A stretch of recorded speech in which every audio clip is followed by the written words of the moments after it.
পেঁপের তরকারি আমাদের ছোট বড় সবারই খুব ভালো লাগে। তবে খুব ভালো করে ভালো স্বাদের একটু রান্না করতে পারলে এই এক তরকারিতেই এক থালা ভাত নিমেষেই শেষ হয়ে যাবে। যাদের লিভারের খুব সমস্যা তারা প্রতিদিন পাতে এক টুকরো পেঁপে সেদ্ধ রাখতেই পারেন। তো দেখুন আমি তরকারিটা কিভাবে করেছি আপনাদের সঙ্গে শেয়ার করব আজকে। তো দেখে নিন আমি কিভাবে আজকে রান্নাটা করলাম। আমি কড়াইতে ভালো করে একটু তেল গরম করে নিয়ে তাতে আমি কেটে রাখা পেঁপেগুলো একটু ভেজে নেব। দেখুন পেঁপেগুলো আমি ডুমো ডুমো করে কেটেছি। এতে একটু লবণ আর হলুদ দিয়ে হালকা লালচে লালচে করে ভেজে নেব। খুব কড়া করে ভাজবো না। এভাবে ভেজে খেলে তরকারিটার স্বাদ খুব সুন্দর লাগে। দেখুন আমি পেঁপেটা সেদ্ধ করে নিইনি আগের থেকে, আমি কাঁচা পেঁপেটাকে এভাবে ভেজে নিচ্ছি। দেখুন হালকা হালকা করে ভেজে নিচ্ছি। এতে কি হবে 50% মতন ভাজাতেই আমি সেদ্ধ করে নেব। ভাজতে ভাজতে এটা অর্ধেক সেদ্ধ হয়ে আসবে, আর যখন আলু দিয়ে কষাবো তখন এটা সম্পূর্ণ সেদ্ধ হয়ে যাবে এবং অতি অল্প সময়ের জন্য রান্নাটা শেষ হয়ে যাবে। দেখুন আমি পুরো পেঁপেটা হালকা করে ভেজে নিয়েছি লালচে লালচে করে।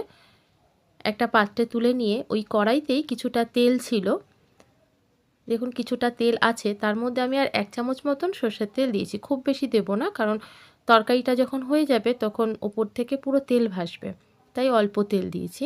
এতে ফোড়ন দিলাম, একটা শুকনো লঙ্কা চিড়ে দিয়েছি, দুটো এলাচ দিয়েছি, দুটো লবঙ্গ আর 1/2 ইঞ্চি মতন দারচিনি দিয়েছি, গোটা গরম মশলা দিয়ে তারপরে আমি এতে 1 চামচ সাদা জিরে ফোড়ন দিয়েছি। দেখুন হালকা করে একটু নাড়াচাড়া করে নেব, সুন্দর একটা গন্ধ বেরোবে। তারপর আমি এতে কেটে রাখা পেঁয়াজটা দেব। এখানে আমি মাঝারি সাইজের দুটো পেঁয়াজ নিয়েছি। আপনারা বুঝে নেবেন, আপনাদের যতটুকু পেঁপে থাকবে, যতটা আলু দেবেন ঠিক সেই পরিমাণ মতন পেঁয়াজ নেবেন। পেঁয়াজটা একটু নরম ভাজা ভাজা হবে, তারপরে আমি এতে কেটে রাখা আলু, টমেটো, বাকি সমস্ত উপকরণগুলো আস্তে আস্তে দিতে থাকবো। দেখুন একটু ভালো করে নাড়াচাড়া করে নিচ্ছি। পেঁয়াজটা আমার প্রায় নরম হয়ে এসেছে। আমি খুব কড়া লাল করে ভাজবো না, তাহলে পেঁয়াজের টেস্টটা নষ্ট হয়ে যাবে। এবার আমি কেটে রাখা আলু টমেটোটা এতে দিয়ে দেব, দিয়ে ভালো করে একটু পেঁয়াজের সাথে তেলের সাথে মিশিয়ে নেব। দেখুন সমস্ত সবজি আমি একসঙ্গে আস্তে আস্তে মিশিয়ে নিচ্ছি। এবার আমি এতে পরিমাণ মতন লবণ দেব, যাতে খুব তাড়াতাড়ি সবজিগুলো সেদ্ধ হয়ে আসে, নরম হয়ে আসে। এবার আমি দেব এতে হলুদ। অবশ্যই আপনারা বুঝে ব্যবহার করবেন লবণ আর হলুদটা। আমি লবণ এখানে 3 বার করে দিই। আপনাদেরকে আগেও বলেছি যতটুক লবণ লাগবে সেই লবণটা একটু একটু করে 3 বার দেবেন, দেখবেন খাবারের স্বাদ খুব ভালো আসে। আর সামান্য 1 চিমটি একটু চিনি দিয়েছি, কারণ পেঁপের তরকারি আমিষ হোক নিরামিষ হোক একটু মিষ্টি না হলে ভালো লাগে না। আমি সামান্য একটু দিয়েছি, আপনারা চাইলে এটা নাও দিতে পারেন। এবার আমি জিরে গুঁড়ো দিয়েছি 1 চামচ, ধনে গুঁড়ো দিয়েছি 1/2 চামচ, জিরের পরিমাণটা বেশি দিয়েছি। আর দিয়েছি ছোট চামচের 1 চামচ মতন লঙ্কার গুঁড়ো। যদি চামচ বেশ বড় হয় তাহলে 1/2 চামচ দেবেন। ভালো করে একটু নাড়াচাড়া করে নিচ্ছি। এবার আমি এটা একটু ঢেকে করব, কারণ আমি পুরো রান্নাটাই ঢেকে করেছি। আমি আগেও আপনাদের বলেছি রান্নাটা একটু কম আঁচে ঢেকে করলে রান্নার স্বাদ গন্ধ দুটোই অক্ষুণ্ণ থাকে। দেখুন আস্তে আস্তে তেল ছেড়ে আসছে, আমার মশলাটাও প্রায় হয়ে এসেছে, টমেটোটাও গলে এসেছে, আর আলু 80% মতন সেদ্ধ হয়েছে, এটা আরেকটু হবে। পেঁপে দিয়ে এবার কষবো, তখন এটা সম্পূর্ণ সেদ্ধ হয়ে যাবে। খুন্তি দিয়ে আস্তে আস্তে টমেটোগুলোকে আমি একটু ম্যাশ করে দিচ্ছি। আপনারা চাইলে এখানে টমেটো বাটাও ব্যবহার করতে পারেন। ভালো করে একটু কষিয়ে নেব নাড়াচাড়া করে। আমি আঁচটা মিডিয়ামে রেখেছি, একদম হাই করে দিলে পুড়ে যাবে। এবার আমি এতে ভেজে রাখা পেঁপেগুলো দিয়ে দেব। দিয়ে ভালো করে আমি এটা কষিয়ে নিচ্ছি।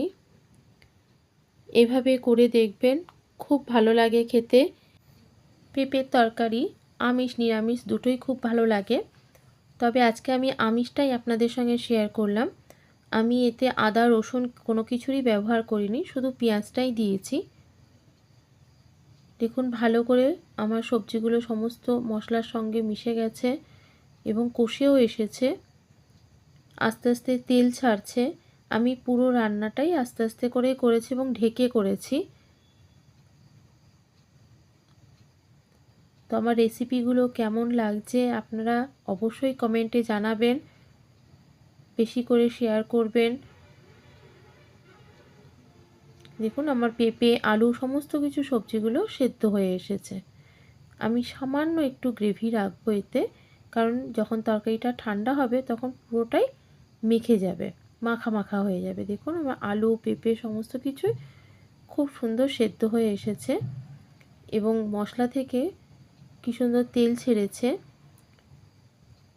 এবার আমি পরিমাণ মতন এতে একটু জল দেব, কারণ মশলাটা কষে এসেছে। সামান্য একটু জল দিলে আর একটু ভালোভাবে কষে যাবে। আমি একটু একটু করে জল দিয়ে দিয়ে কষিয়ে নেব। অল্প একটু বাটি থেকে জল দিচ্ছি, যে বাটিটার মধ্যে আমি পেঁপেগুলো রেখেছিলাম। দেখুন ভালো করে আমি কষিয়ে নিচ্ছি।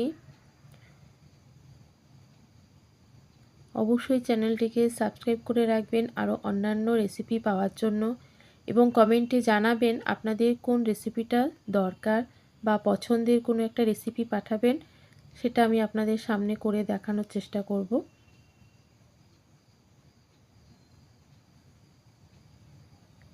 দেখুন আমার এটা পুরোটাই প্রায় হয়ে গেছে। এবার আমি এতে জল দেব।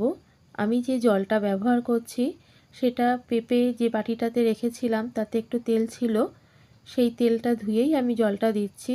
অবশ্যই আপনারা তাই করবেন এবং জলটা দেওয়ার আগে অবশ্যই একটু গরম করে নেবেন। গরম জলটা ব্যবহার করলে এই স্বাদটা খুব ভালো থাকবে। দেখুন আমি ভালোভাবে ফুটতে দেব। যে জলটা আমি দিয়েছি আস্তে আস্তে ঘন হয়ে আসছে এবং যতটুকু বাকি ছিল প্রত্যেকটা সবজি সুন্দর সেদ্ধ হয়ে যাবে। দেখুন খুন্তি দিয়ে আমি একটু করে ম্যাশ করে দিয়েছি, কারণ তরকারিটা আমি একটু গামাখা রাখবো। আমার তরকারিটা প্রায় হয়ে গেছে। এবার আমি কুচিয়ে রাখা 2 চামচ মতন ধনেপাতা এখানে ছড়িয়ে দিয়েছি। আপনারা বুঝে ব্যবহার করবেন। সমস্ত মশলাই আপনারা আপনাদের সবজির অনুপাত দেখে ব্যবহার করবেন। দেখুন ঝোলটা কেমন গাঢ় হয়ে গেছে, ঘন হয়ে গেছে। এটা যখন ঠান্ডা হয়ে যাবে তখন এটা আরও ঘন হয়ে যাবে। এভাবে করে দেখবেন, পেঁপের তরকারির স্বাদটা অসাধারণ লাগে, আপনারা করলেই বুঝতে পারবেন। আমি এতে বাড়তি কোনো মশলা ব্যবহার করিনি, আমার কাছে যা মশলা ছিল আমি তাই দিয়ে করবার চেষ্টা করেছি। দেখুন খেয়ে সবাই বলেছে ভীষণ ভালো লাগবে, তাই রেসিপিটা আপনাদের সঙ্গে শেয়ার করলাম। এতক্ষণ আমার সাথে থাকার জন্যে, সম্পূর্ণ ভিডিও দেখার জন্য অসংখ্য ধন্যবাদ।